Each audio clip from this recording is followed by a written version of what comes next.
Hello प्यारे बच्चों, कैसे हैं आप सब।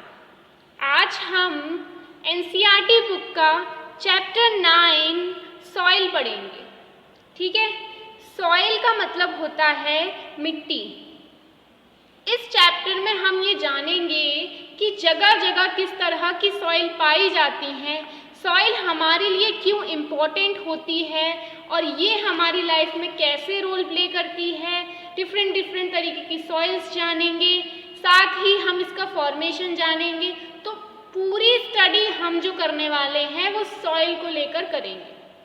ठीक है बच्चों, तो हम स्टार्ट करते हैं with the introduction of soil. Let's start. Soil is one of the most important natural resources, यानी जो मिट्टी है वो हमारे लिए सबसे ज़्यादा ज़रूरी प्राकृतिक संसाधन है।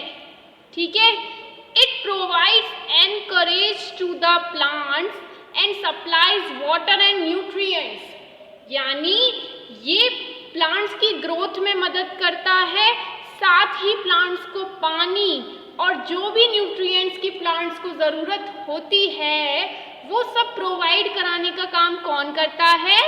सॉइल करता है।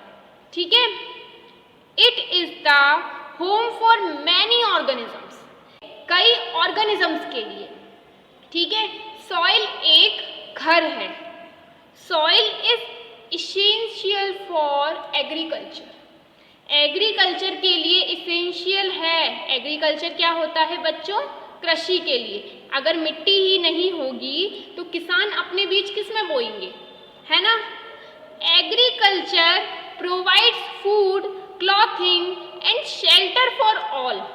और जो कृषि है, कृषि नहीं होगी तो हमें तो कृषि से काफ़ी फायदा है, क्योंकि हम कृषि से हमें खाना मिलता है, कपड़े भी पहनने को मिलते हैं, और हमारी शेल्टर यानी हमारी जो छत है वो भी कृषि पर ही डिपेंड है। छत कैसे है बच्चों? जो फर्नीचर वगैरह हमें मिलते हैं वो सब कृषि से ही तो मिलते हैं। ठीक है, तो agriculture provides food, clothing and shelter. और एग्रीकल्चर किस पे डिपेंड है? सॉइल पर। सॉइल इज दस एन इनसेपरेबल, इनसेपरेबल का मतलब क्या होता है? जिसको अलग ना कर सके। तो जो सॉइल है वो हमारे लिए इनसेपरेबल बन गया है, हमारी लाइफ का एक इनसेपरेबल पार्ट जिसे हम अलग नहीं कर सकते। The earthy fragrance of soil after the first rain, wow what a scene, is always refreshing. आप सभी ने देखा है जब बारिश होती है तो कितनी प्यारी मिट्टी की सौंधी सौंधी खुशबू आती है ना। तो वो जो रिफ्रेशनेस हमें प्रोवाइड कर रही है वो कौन है? सॉइल है। ठीक है, तो ये सॉइल के बारे में कुछ इम्पोर्टेंस हुई उसकी। अब हम पढ़ेंगे अपना topic 9.1 soil teeming with life. क्या पढ़ेंगे बच्चों? Soil teeming with life. One day during the rainy season, एक दिन बारिश का टाइम था और एनसीईआरटी बुक के दो प्यारे प्यारे बच्चे पहेली एंड भूजो। ठीक है, तो पहेली और भूजो ऑब्जर्व्ड एन अर्थवॉर्म। उन्होंने क्या किया? उन्हें एक अर्थवॉर्म दिखा। अर्थवॉर्म एक कीड़ा होता है, ठीक है, coming out of the soil, वो जमीन से बाहर आ रहा था। पहेली वॉन्डर्ड, पहेली को बिल्कुल आश्चर्य हुआ, whether there were other organisms also in the soil. और वो सोचने लगी क्या और भी ऑर्गेनिजम्स होते हैं सॉइल के अंदर? लेट अस फाइंड आउट, चलो ढूंढते हैं। अब आपके लिए एक एक्टिविटी है, एक्टिविटी 9.1 ऑफ एनसीईआरटी बुक। ठीक है, इसमें हम ढूंढेंगे कि सॉइल में क्या क्या मिलता है। Collect some soil samples and observe them carefully. कुछ सॉइल के सैंपल्स इकट्ठे करो और उन्हें देखो अच्छे से। You can use a hand lens, आप हैंड लेंस का भी इस्तेमाल कर सकते हो। Examine each sample carefully and fill in table 9.1, यानी आपको एक एक कण को बहुत अच्छे से देखना है सॉइल के और अपनी टेबल में फिल करना है। Discuss your observation with your friends, आप डिस्कस कर सकते हो। Are the soil samples collected by your friends similar to one collected by you, और फिर आपको क्या करना है, ये मैच करना है कि आपने जो सैंपल्स कलेक्ट किए हैं क्या वो सिमिलर हैं जो सैंपल्स आपके फ्रेंड ने कलेक्ट किए हैं। ठीक है बच्चों, तो ये एक एक्टिविटी है जिसके 3 पार्ट्स हैं। ठीक है, ऐसे नंबर में 1, 2, 3 हैं और 4, 5 आप खुद करेंगे। ठीक है, देखिए फर्स्ट, सेकंड और थर्ड। ठीक है, soil source, plants, animals, any other, यानी आपने जो सॉइल है वो कहाँ से इकट्ठी की है, उसमें प्लांट का क्या है, एनिमल का क्या है, और अदर चीज़ कोई भी आपको ऑब्जर्व करने को मिली है वो आपको टेबल में फिल करनी है। आपकी टेबल में 5 कॉलम्स हैं। ठीक है, तो 5 में आपको 3 करा दे रही हूँ, 4 और 5 आपको होमवर्क में करना है। ठीक, गार्डन सॉइल, गार्डन सॉइल में क्या मिलेगा आपको, अगर आपने गार्डन की मिट्टी ली तो उसमें क्या मिलेगा, घास मिल सकती है, घास मिल सकती है ना, क्यों, क्योंकि गार्डन में तो घास कॉमनली मिल जाती है उसकी मिट्टी में। अच्छा, रोज़ मिल सकता है, अगर उसके आसपास कोई प्लांट लगा हो और प्लांट की कोई कली नीचे गिर गई हो तो इसी तरह से रोज़ और जास्मिन भी मिल सकता है। ठीक, एनिमल क्या मिल सकते हैं, चींटियाँ मिल सकती हैं उस मिट्टी में, और कुछ इंसेक्ट्स भी मिल सकते हैं, छोटे मोटे कीड़े मकोड़े मिल सकते हैं आपको गार्डन की सॉइल में। और आपने ऑब्जर्व क्या किया गार्डन की सॉइल में कि वो ब्लैक कलर की होती है, ब्लैकिश इन कलर। ठीक है बच्चों, सेकंड देखते हैं, soil from the road side. अगर आपने सड़क से मिट्टी उठाई है तो सड़क से मिट्टी उठाओगे तो उसमें कुछ घास के कण आ सकते हैं, मिल सकते हैं आपको। ठीक है, एनिमल में देखें तो आंट और इंसेक्ट ही मिल जाएंगे, कुछ छोटी मोटी मक्खी वगैरह मिल जाएंगी, चींटियाँ मिल जाएंगी। और वो जो मिट्टी होती है रोड साइड के पास वाली, अगर आप ध्यान से ऑब्जर्व करो तो वो ब्राउन कलर की होती है। कौन से कलर की होती है बच्चों, इट्स ब्राउन इन कलर। ठीक, soil from area where construction is going on. अगर आप वहाँ से मिट्टी उठाओ जहाँ पर कंस्ट्रक्शन चल रहा है, यानी काम चल रहा है, ठीक है, तो वहाँ पे प्लांट्स तो मिलेंगे नहीं। क्यों, क्योंकि उनकी मिट्टी तो सीमेंटेड होती है ना, डिफरेंट डिफरेंट मिट्टियों का इस्तेमाल करते हैं, मिट्टी बारू, उसमें तो प्लांट्स के कण होंगे ही नहीं। एनिमल ऑब्जर्वेशन, उनमें एनिमल भी बहुत कम देखने को मिलते हैं या फिर बिल्कुल ही नहीं देखने को मिलते एनिमल्स में जैसे आंट्स वगैरह बहुत कम मिलती हैं। और अदर ऑब्जर्वेशन, वो जो मिट्टी है ना वो रेतीली मिट्टी है। कौन सी मिट्टी है, रेत वाली मिट्टी है। अगर कंस्ट्रक्शन के पास वाली जो मिट्टी आप देखोगे वो सैंडी मिट्टी है। ठीक है बच्चों, तो आपने इस एक्टिविटी में क्या किया, आपने डिफरेंट डिफरेंट जगह से मिट्टी उठाई और उन मिट्टी में देखा कि उसमें प्लांट्स वगैरह कुछ लगे हुए हैं क्या, और उन मिट्टी में कुछ एनिमल्स भी हैं और कुछ अदर ऑब्जर्वेशंस हमने देखे। ठीक है बच्चों, आगे देखते हैं। I wondered why I found some piece of plastic articles and polythene bag in soil sample collected from roadside and garden। ये जो है ये इनका नाम पहेली है। ठीक है, ये इसीलिए बहुत ज़्यादा परेशान हैं, ये बहुत ज़्यादा शॉक्ड हो गई हैं कि इन्हें रास्ते में जो रोड साइड में, ठीक है, मिट्टी के कुछ इन्होंने सैंपल्स इकट्ठे किए थे, उसमें इन्हें कुछ प्लास्टिक आर्टिकल्स मिले और पॉलीथीन बैग्स मिले। ऐसा क्यों हुआ बच्चों? तो कुछ पॉलीथीन बैग के बारे में हम जानते हैं, प्लास्टिक के बारे में हम जानते हैं। चलिए बच्चों, polythene bags and plastics pollute the soil. क्या करते हैं, ये मिट्टी को प्रदूषित करते हैं। They also kill the organisms living in the soil. और मिट्टी में जो छोटे छोटे जीव जंतु रहते हैं उन सभी को वे मार देते हैं। That is why there is a demand to ban the polythene bags and plastics. ठीक है बच्चों, मैं आपको एक पिक्चर दिखाना चाहूँगी जिसके माध्यम से आप समझ सकते हैं कि प्लास्टिक देखो कभी ये गलती नहीं है और नेचर में ऐसी की ऐसी ही रहती है और मोस्ट डेंजरस थिंग है। ठीक है, क्यों? क्योंकि ये नेचर में डिस्पोज नहीं होती, ऐसी की ऐसी ही रहती है। इसी तरीके से जो पहेली है वो इन्हें देखकर बहुत ज़्यादा सरप्राइज हो गई। ठीक है, आप खुद अनुमान लगा सकते हैं कि ये जानवर हैं, जब इनके पेट में प्लास्टिक जाएगी तो इनकी पेट की क्या स्थिति होगी। और कई सारे ऐसे एनिमल्स हैं जो इन प्लास्टिक्स की वजह से मर भी जाते हैं।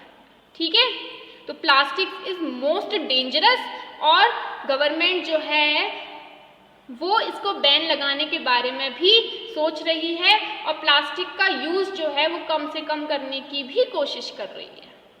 Other substances which pollute the soil are a number of waste products, यानी कुछ और चीज़ें हैं जो हमारी सॉइल को पल्यूट करती हैं, दूषित करती हैं, वो हैं कुछ वेस्ट प्रोडक्ट। वेस्ट प्रोडक्ट का मतलब कुछ खराब सड़ा हुआ प्रोडक्ट जो है वो सॉइल में मिल जाए, केमिकल्स मिल जाएं, केमिकल्स भी तो सॉइल की गुणवत्ता को कम करते हैं ना। अच्छा, पेस्टिसाइड्स क्या होता है बच्चों? जो किसान होते हैं खेती के बाद उसमें कीड़े ना लग जाएं, इसीलिए वो उस फसल में कुछ केमिकल मिलाते हैं। ठीक है, जिससे उसमें कीड़े ना लगे, उसे हम पेस्टिसाइड कहते हैं। ठीक है, वो केमिकल हमारे घर तक भी पहुंचता है क्योंकि पेस्टिसाइड से मिक्स होकर बनता है। तो वो जो पेस्टिसाइड है वो सॉइल को भी डैमेज करता है, हमारी हेल्थ को तो कर ही रहा है बट सॉइल को भी डैमेज कर रहा है क्योंकि सॉइल में ही मिक्स हो रहा है। Waste products and chemicals should be treated before they are released into soil, यानी जो भी वेस्ट प्रोडक्ट्स हैं उनको हमें ट्रीट करना चाहिए। और जो केमिकल्स हैं, ट्रीट करने का मतलब क्या हो गया, हम उसे इतना बना दें कि वो सॉइल में जाकर आसानी से डिस्पोज हो जाए, सॉइल को कोई भी खतरा ना पहुंचाए, इतना हम उसको ट्रीट कर दें। ठीक है, the use of pesticide should be minimised, यानी पेस्टिसाइड का इस्तेमाल कम से कम करो क्योंकि ये हेल्थ को नुकसान तो पहुंचाती है, सॉइल को भी नुकसान पहुंचाती है। ठीक है, ये देखो ये भूजो है, पहेली और भूजो, these are the most favourite student of NCERT book. I have seen pots, इन्होंने क्या देखे, इन्होंने कुछ पॉट्स देखे। ठीक है, एंड टॉयज, खिलौने देखे, made up of soil in बाजार, यानी ये जो इन्होंने जो पॉट्स देखे और टॉय देखे वो मिट्टी से बने हुए थे। अब ये सोच रहे हैं कि क्या सारे फील्ड की मिट्टी का इस्तेमाल हम टॉय बनाने में कर सकते हैं? नहीं बच्चों, मिट्टी के बर्तन बनाने के लिए हम जो मिट्टी का इस्तेमाल करते हैं वो मिट्टी चिकनी मिट्टी होती है, जिसको हिंदी में हम क्लेयर सॉइल कहते हैं। क्या कहते हैं? Clayey soil. ठीक,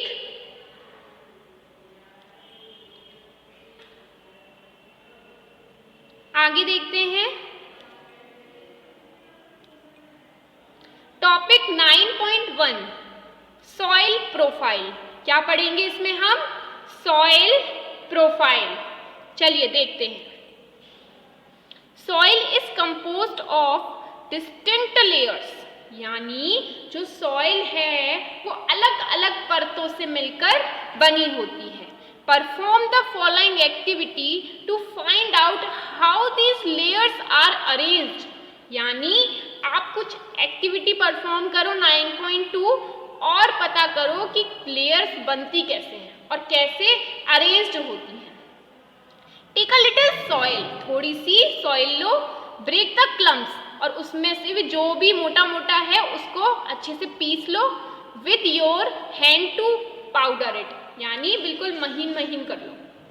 now take a glass tumbler, आपको एक ग्लास लेना है 3/4 फिल्ड विथ वाटर, यानी जो कि 3/4 पानी से भरा हो, ठीक है। And then add a handful of soil to it, यानी अब आपको उसमें मिट्टी डालनी है। स्टर इट वेल, यानी अच्छे से मिक्स करो with a stick to dissolve the soil. Soil को अच्छे से घोल लो, लकड़ी की मदद से आप उसे अच्छे से हिला लो और घोल लो, ठीक है। Now let it stand undisturbed for some time, थोड़ी देर के लिए उसे बिना हिलाए बिना छुए छोड़ दो, ठीक है। आफ्टरवर्ड फिर देखो क्या होता है। ऑब्जर्व इट, ऑब्जर्व करो, science is all about observation. And answer the following questions, कुछ क्वेश्चंस का जवाब दो, ठीक है। वो क्वेश्चंस क्या क्या हैं बच्चों? Do you see layers of particles of different size in the glass tumbler? क्या आपने जो पार्टिकल्स हैं उनकी डिफरेंट डिफरेंट साइज की लेयर्स देखी क्या? उस ग्लास टम्बलर में आपने डिफरेंट डिफरेंट लेयर्स देखी क्या? ठीक है। दूसरा सवाल आपके लिए, draw a diagram showing these layer, आपको एक डायग्राम बनाना है और इन लेयर्स को शो करना है, ठीक है। अच्छा, are there some dead rotting leaves और animal remains floating on a water? क्या उसमें कुछ ऐसा भी था कि कुछ सड़ी हुई पत्तियां या फिर कुछ एनिमल्स की रिमेन्स, यानी एनिमल की कोई हड्डी वगैरह ले लो, कोई भी चीज ले लो उनका, तो वो क्या पानी के ऊपर तैर रहा था? आपको कुछ ऐसा देखने को मिला?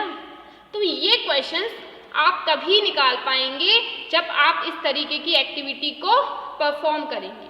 चलिए एक बार हम इसको बहुत अच्छे से समझते हैं, ठीक है। लेयर्स ऑफ सॉइल, देखो ग्लास टम्बलर हमने लिया था, हमने डिफरेंट डिफरेंट लेयर्स को ऑब्जर्व किया। क्या किया? ऑब्जर्व किया, ठीक है। थोड़ी देर के लिए जब हमने इसे छोड़ दिया था तो ये डिफरेंट डिफरेंट लेयर्स में डिवाइड हो गया था। जिसकी जो ऊपर की लेयर थी, जिस पे जो प्लांट्स वगैरह तैर रहे हैं, इसको ह्यूमस कहते हैं। क्या कहते हैं बच्चों? ह्यूमस।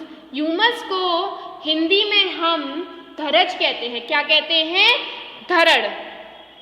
वाटर, वाटर का मतलब पानी, और पानी के ठीक नीचे जो लेयर होती है वो क्ले होती है। क्ले का मतलब क्या होता है? चिकनी मिट्टी, जिसका इस्तेमाल हम टॉय बनाने के लिए करते हैं। सैंड, सैंड क्या होती है बच्चों? सैंड होती है रेत। और ग्रेवल्स क्या होते हैं? ग्रेवल्स होते हैं कंकड़, यानी सबसे नीचे कंकड़ होंगे, फिर उससे ऊपर रेत होगी, फिर उससे ऊपर चिकनी मिट्टी होगी, उससे ऊपर पानी होगा, फिर होगा धरड़ यानी ह्यूमस, ठीक है। अब एक बार टेक्स्ट बुक से पढ़ते हैं। The rotting dead matter in the soil is called humus, यानी जो भी सड़ा हुआ मैटर है सॉइल में वो सब ह्यूमस होता है। और ह्यूमस के बारे में आपको जानना चाहिए कि ह्यूमस की वजह से जो सॉइल की फर्टिलिटी है वो बढ़ती है। अगर सॉइल में ज़्यादा ह्यूमस होगी तो जो ज़मीन होगी वो ज़्यादा उपजाऊ होगी, ठीक है। You probably know that soil is formed by breaking down of rocks. आप ये बता सकते हैं कि जो सॉइल है वो रॉक्स के टूटने से बनी है, ठीक है। पत्थर जब टूटे हैं by the action of wind, या तो बहुत तेज हवा से, वाटर से और क्लाइमेट से, ठीक है। तो सॉइल की फॉर्मेशन कैसे हुई? सॉइल की फॉर्मेशन रॉक्स के टूटने से हुई, या तो विंड का एक्शन हुआ होगा, वाटर और क्लाइमेट की वजह से सॉइल आखिर में बन गई। इस प्रोसेस को हम वेदरिंग कहते हैं। क्या कहते हैं बच्चों? Weathering. The nature of any soil depend upon the rocks from which it has been formed, यानी जो सॉइल का नेचर है, अलग अलग तरीके की सॉइल होती हैं। जैसे क्लियर सॉइल से, क्लियर सॉइल अलग होती है, सैंडी सॉइल अलग होती है, ठीक है। तो अलग अलग सॉइल के जो नेचर हैं वो उस पर डिपेंड करते हैं कि वो कौन से पत्थर से टूटकर बना हुआ है। And the type of vegetation that grows in it, और कौन से वेजिटेशन में वो ग्रो किया हुआ है। ठीक है, अब vertical section through different layers of soil is called soil profile, यानी वर्टिकल सेक्शन जो है जिसमें हम सॉइल की लेयर्स को लगाएं उसे हम सॉइल प्रोफाइल कहते हैं। क्या कहते हैं? Soil profile. सॉइल प्रोफाइल क्या होता है? एक वर्टिकल सेक्शन होता है जिसमें सॉइल की लेयर्स जो हैं, डिफरेंट लेयर्स जो हैं वो अरेंज्ड होती हैं। Each layer differ in feel, यानी हर लेयर जो है उसकी बनावट अलग अलग होती है, सबका टेक्सचर अलग अलग होता है। आप अपनी स्क्रीन पर एक सॉइल प्रोफाइल देख पा रहे होंगे। तो अब हम इस सॉइल प्रोफाइल को बहुत अच्छे से स्टडी करने वाले हैं। ठीक है बच्चों, देखते हैं। कलर में डिफर होगी, डेप्थ यानी हर किसी की जो गहराई है वो अलग अलग होगी। जैसे ए हॉरिजॉन की गहराई है वो कम है और बी हॉरिजॉन की गहराई ज़्यादा है। एंड केमिकल कंपोजिशन, और केमिकल भी जो इनमें होंगे, ए में अलग होंगे, बी में अलग होंगे। ठीक है, these layers are refers to as a horizon, और इन लेयर्स को हम क्या कहते हैं? हॉरिजॉन्स। ठीक, आगे बढ़ते हैं। देखो बच्चों, ये हमारा एक सॉइल प्रोफाइल है। We usually see the top surface of the soil. हमें टॉप सरफेस देखनी है, ऊपर वाली सरफेस देखनी है, उसके अंदर वाली सरफेस नहीं देखनी अभी। ठीक है, if we look at the side of a recently dug ditch, अगर हम साइड देखें जो अभी अभी गड्ढा खोदा है उसकी, ठीक, we can see the inner layer of the soil too, हमें अंदर की लेयर भी दिख जाएगी। हम उसके जैसे ये टॉप लेयर के जस्ट बिलो वाली लेयर नहीं देखें और सबसे अंदर वाली लेयर फिर हमें दिख जाएगी। ठीक है, सबसे अंदर वाली लेयर को हम ऑब्जर्व कर रहे हैं। Such a view enables us to observe the soil profile at that place, और ये व्यू आपको उस प्लेस पर सॉइल प्रोफाइल कराने में मदद करेगा।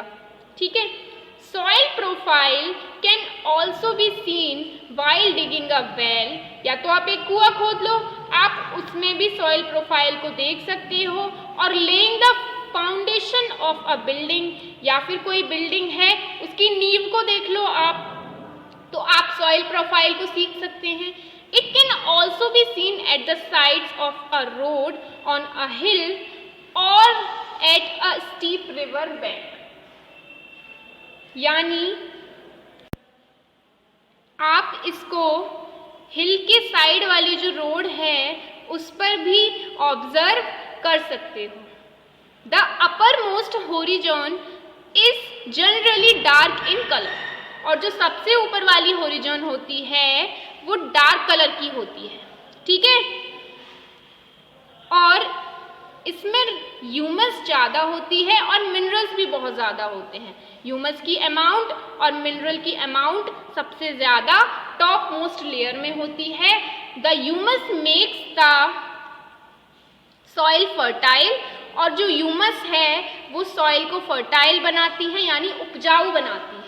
And provides nutrients to the growing plants, और जो भी प्लांट्स होते हैं उनको न्यूट्रिएंट्स प्रोवाइड कराती है। जैसे टॉप मोस्ट लेयर से ये प्लांट्स जुड़े हुए हैं, इन सभी को न्यूट्रिशन प्रोवाइड कराने का काम कौन कर रहा है? Top most layer. This layer is generally soft, porous and can retain more water. ये जो मिट्टी होती है ये झरझरी टाइप की होती है और बहुत ज़्यादा सॉफ्ट होती है, पानी को रिटेन कर लेती है यानी अपने अंदर सोख लेती है। It is called the top soil. इसको हम क्या कहते हैं? टॉप सॉइल या फिर ए हॉरिजॉन। आप अपनी स्क्रीन के ऊपर देख पा रहे होंगे। This provides shelter for many living organisms, यानी ये जो लेयर है ये कई सारे ऑर्गेनिजम्स को शेल्टर प्रोवाइड करती है यानी जगह प्रोवाइड करती है रहने की। इसका मतलब ये है worms, rodents, moles and beetles जो हैं वो इस टॉप मोस्ट लेयर में सरवाइव करते हैं, रहते हैं। ठीक है, इसमें से वर्म्स यानी वही कीड़े हो गए, रोडेंट्स चूहे को बोल देते हैं, मोल्स चुचुंदर को बोलते हैं और बीटल्स कुछ इसी तरीके के कीड़े होते हैं। The roots of small plants are embedded entirely in the top soil, यानी जो जड़ होती है छोटे छोटे प्लांट्स की वो टॉप सॉइल में ही धसी हुई होती है। ठीक है, the next layer has a lesser amount of humus, और उसके बाद वाली जो लेयर होती है यानी ये बी हॉरिजॉन वाली लेयर, इसमें ह्यूमस की मात्रा कम होती है। ठीक, लेकिन मिनरल्स बहुत सारे होते हैं। इसमें क्या ज्यादा होता है? Mineral. This layer is generally harder, ठोस होती है ये लेयर, and more compact and is called B horizon, और इस लेयर को हम बी हॉरिजॉन कहते हैं या फिर मिडल लेयर भी कहते हैं। ठीक है, the third layer is the C horizon. Third layer को क्या कहते हैं? C horizon, which is made up of small lumps of rocks, जो कि छोटे छोटे कंकड़ से मिलकर बनी होती है, with cracks and crevices, यानी ऐसी मिट्टी जिनमें छोटे छोटे लम्स हैं, छोटी छोटी दरारें हैं। ठीक, बिलो दिस लेयर यानी इस लेयर के नीचे इज द बेड रॉक। कौन सी होती है? Bed rock, which is hard and difficult to dig with a spade, यानी जो बहुत ज़्यादा हार्ड होती है, बहुत ज़्यादा ठोस होती है, जिसे अगर हम कुदाल से भी खोदेंगे तो वो भी बहुत ज़्यादा कठिन होगा। ठीक है बच्चों, आज हमने सॉइल प्रोफाइल पढ़ा, जिसमें हमने ए हॉरिजॉन, बी हॉरिजॉन, सी हॉरिजॉन और बेड रॉक के बारे में डिस्कस किया, और नेक्स्ट वीडियो में हम पढ़ेंगे टॉपिक 9.3। तब तक के लिए बाय बाय बच्चों।